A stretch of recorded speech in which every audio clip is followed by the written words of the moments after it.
Selamat datang di channel Miss Mistis. Peringatan, jangan menonton video ini sendirian.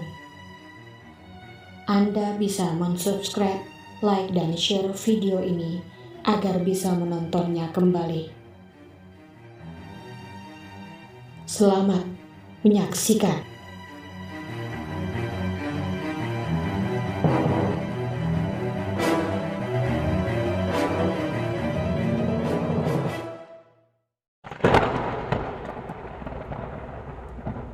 Kembali lagi di channel Miss Mistis. Di video kali ini, Miss akan menceritakan sebuah novel karya Randu Alamsyah yang berjudul Air Mandi Mayat.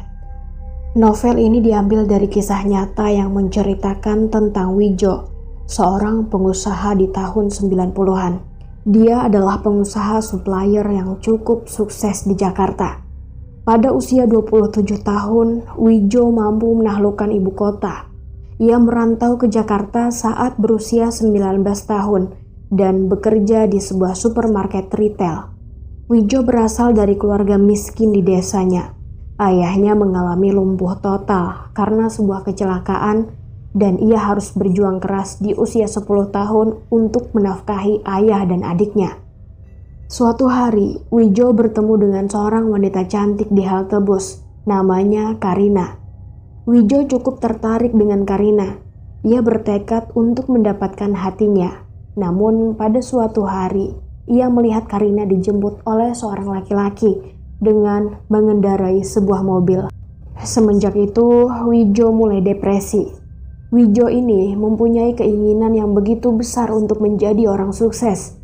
Dengan perjuangannya yang begitu keras, akhirnya Wijo berhasil menjadi seorang pemasok barang-barang ke Jakarta, meskipun masih kecil-kecilan.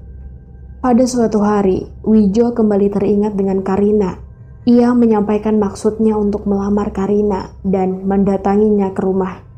Ia disambut oleh Lilis, adiknya Karina. Mereka kini telah menjadi yatim piatu. Ayahnya baru saja meninggal beberapa hari yang lalu. Aku memiliki banyak kelemahan. Aku sering sakit-sakitan. Apakah kamu mau menerima dan merawatku jika aku sakit? Aku akan setia merawatmu dalam suka dan duka. Setelah mendengar jawaban Wijo, Lilis berjalan ke kamar. Saat melewati Karina, Lilis mengatakan sesuatu yang membuat bulu kuduk Wijo berdiri. Jangan berkhianat. Singkat cerita, akhirnya Wijo berhasil menikah dengan Karina. Di tahun pertama pernikahan, mereka dikaruniai seorang anak perempuan yang diberi nama Wina. Kelahiran Wina membawa keberuntungan bisnis Wijo maju semakin pesat. Di usia 3 tahun pernikahan, mereka kembali dikaruniai seorang anak laki-laki bernama Riwa. Mereka hidup sangat bahagia hingga pada suatu malam peristiwa ganjil itu akhirnya dimulai. Wijo terbangun oleh sebuah suara teriakan atau kejadian seram dari dalam mimpinya. Saat terbangun, Karina tidak ada di sampingnya. Wijo cuma berpikir bahwa Karina pada saat itu ada di dapur untuk mengambil air minum. Namun setelah beberapa saat Wijo kembali tertidur, Karina belum juga kembali. Karena merasa penasaran dengan apa yang dilakukan Karina, ia pun pergi ke dapur untuk memeriksa.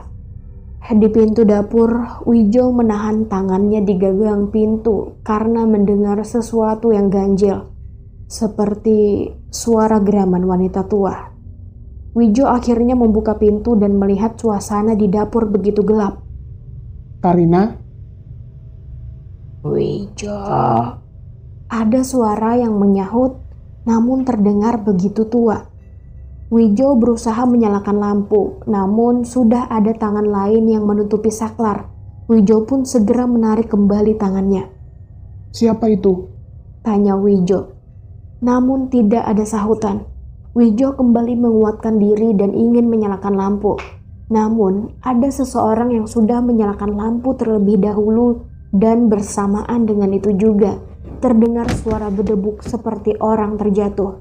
Dia melihat Karina tergeletak di lantai, badannya sangat panas. Wijo pun akhirnya menghubungi Dokter Haris, dokter keluarga langganannya. Setelah diperiksa dan diberi suntikan obat penurun panas, Dokter Haris itu pun pamit untuk pulang. Namun hingga pagi dan menjelang siang, Karina belum juga sadarkan diri. Wijo kembali meminta Dokter Haris untuk datang lagi ke rumahnya. Sebenarnya istriku punya riwayat penyakit seperti ini dan memang agak sedikit aneh. Sakit yang diderita Karina bukanlah sakit yang bisa disembuhkan dengan obat-obatan medis. Maksud Pak Wijo, istri Anda kena teluh? Ya, mungkin seperti itu. Dan aku mencurigai Lilis adiknya yang melakukan ini semua, kata Wijo. Meski tidak menyukai Lilis, Wijo harus mengabarinya tentang keadaan Karina. Namun, Lilis tidak menjawab panggilan telepon pada saat itu. Setelah Wijo datang dari luar, dia menerima sebuah telepon. Suaranya terdengar sangat misterius. Ya, aku akan datang. Wijo pun kaget. Kenapa Lilis bisa tahu kalau Wijo menyuruhnya ke rumah, sementara Wijo belum mengatakan apapun? Singkat cerita, pada jam 7 malam akhirnya Lilis datang ke rumah Wijo. Dia menanyakan kabar Karina dan sedikit kesal karena Wijo tidak membawa Karina ke rumah sakit. Wijo menjelaskan bahwa ia memang ingin membawa Karina ke rumah sakit, namun harus menunggu Lilis terlebih dahulu. Karena menurut Wijo, penyakit Karina ini berhubungan dengan Lilis.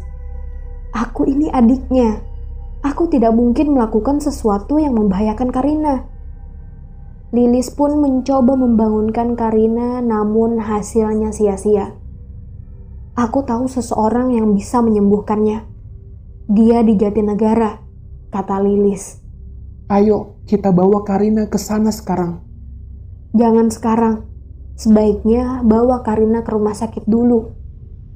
Setelah menghubungi ambulans, Wijo menghubungi Bimarni, pembantu di rumahnya, melalui telepon. Wijo meminta Bimarni untuk menjaga rumah dan anak-anaknya. Saat Wijo kembali ke kamar, ternyata Lilis sudah duduk di ruang depan. Seharusnya Mas Wijo menghubungiku sejak awal. Jangan sampai menyuruh orang lain menghubungiku. Orang lain? Aku tidak pernah menyuruh orang untuk menghubungimu. Ada yang menelponku dan menyuruhku datang ke sini. Katanya Mas Wijo yang menyuruhnya. Itu mustahil. Dari mana dia menelpon? Lilis pun mengarahkan pandangannya ke dapur.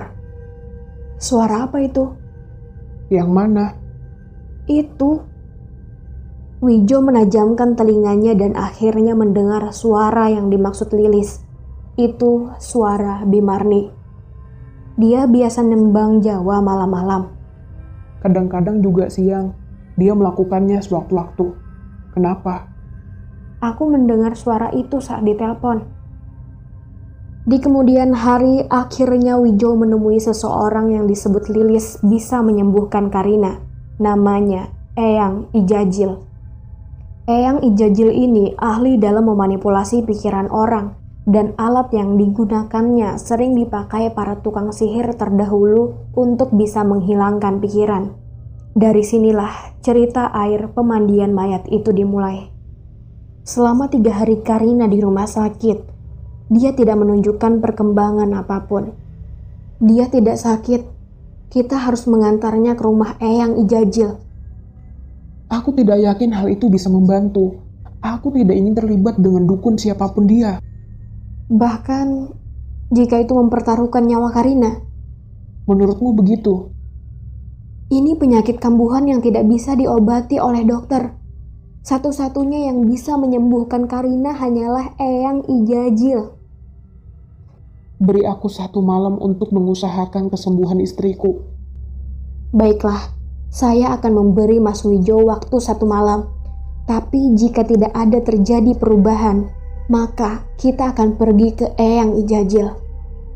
Kesepakatan itu pun akhirnya dimulai. Wijo mencoba menghubungi manajernya, Pak Ikram, untuk menanyakan seseorang yang membuka pengobatan alternatif. Pak Ikram menyarankan Wijo untuk menghubungi Kiai Anwar dan pada malam itu juga Wijo berangkat ke rumah Kiai Anwar. Di sana, Wijo diberi bungkusan yang isinya adalah sebuah keris kuno. Keris itu harus diletakkan di bawah kasur tempat pembaringan Karina. Dan saat keris itu sudah disisipkan di bawah kasur Karina, terjadilah sesuatu yang tidak pernah bisa dilupakan Wijo saat itu. Tiba-tiba, mereka mendengar suara derak, kemudian disusul suara ledakan seolah dari dunia di atas. Singkat cerita, karena usaha yang dilakukan Wijo gagal, akhirnya mereka sepakat untuk mendatangi Eyang Ijajil. Sebelum berangkat, Wijo istirahat terlebih dulu di kamarnya. Saat jam 8 pagi, ia terbangun dan mendapati suasana rumah yang masih sepi. Saat Wijo menuruni anak tangga, ia melihat Wina sedang duduk sendirian di depan kamarnya. Matanya tertuju pada sebuah jendela besar di lorong depan kamar. Ada apa? Tanya Wijo. Wanita itu. Wijo mencoba melihat ke arah yang dituju Wina, namun ia tidak menemukan apa-apa. Oh ya, apa yang dilakukannya? Wina memperagakan sesuatu yang dilihatnya. Bulu kuduk Wijo meremang saat mengetahui bahwa yang dilihat Wina adalah seseorang yang terayun-ayun di ujung tali. Takut, kata Wina. Saat Wijo kembali menatap ke depan, ia pun akhirnya melihat apa yang dilihat oleh Wina. Itu adalah seorang wanita tua dengan memakai tudung wajah. Gaun putih yang dikenakannya menjuntai ke lantai bawah. Wijo menyadari bahwa mata wanita tua itu sedang menatapnya. Wijo menjerit dan akhirnya terbangun. Dia bersyukur bahwa itu hanyalah mimpi. Wijo dan Lilis akhirnya berangkat menuju Eyang Ijajil. Di tengah perjalanan, mereka mendapati sebuah kecelakaan yang mengenaskan. Namun, apa yang dikatakan Lilis saat melihat kejadian itu membuat bulu kuduk Wijo kembali meremang. Dulu, saat pertama kali kami pergi ke rumah Eyang Ijajil, kami menemui hal-hal semacam ini. Pertemuan Wijo dengan Eyang Ijajil itu pun akhirnya terjadi. Saat pertama kali bertemu, Wijo seperti melihat langsung wajah kejahatan di mata Eyang Ijajil. Ia ingat betul di dalam ruangan itu terdapat sebuah singgasana berlapis kain kuning beludru keemasan dan diapit oleh lambang-lambang yang tidak dimengerti oleh Wijo. Aroma kemenyan dan gaharu juga memenuhi ruangan itu. Setelah menceritakan tentang dirinya, Wijo disuruh menunggu beberapa saat, sementara Eyang Ijajil itu keluar dari sebuah pintu yang kecil. Di dalam ruangan itu, Wijo melihat-lihat ke sekeliling. Dia hampir berteriak saat melihat ada orang lain yang duduk di sana, tepatnya di belakang Lilis. Dan anehnya, orang yang dilihat Wijo itu adalah seorang wanita tua yang dilihatnya pagi tadi dalam mimpinya. Wanita tua bertudung pengantin. Lis, Bisik Wijo. Apa, Mas? di belakangmu. Saat Lilis melihat ke belakang, wajahnya dekat sekali dengan wanita tua yang sedang menatap Wijo itu. Siapa itu? Tanya Wijo kepada Lilis. Namun belum sempat Lilis menjawab, ada suara pintu yang terbuka. Wijo melihat Eyang Ijajil sudah kembali. Pulanglah, istrimu sudah sembuh, kata Eyang Ijajil. Pulanglah sekarang. Lilis mencoba menyadarkan Wijo yang masih menatap wanita tua itu. Saat pamit, Wijo bahkan mencium tangan Eyang Ijajil. Mas Wijo, Ya, kau baik-baik saja?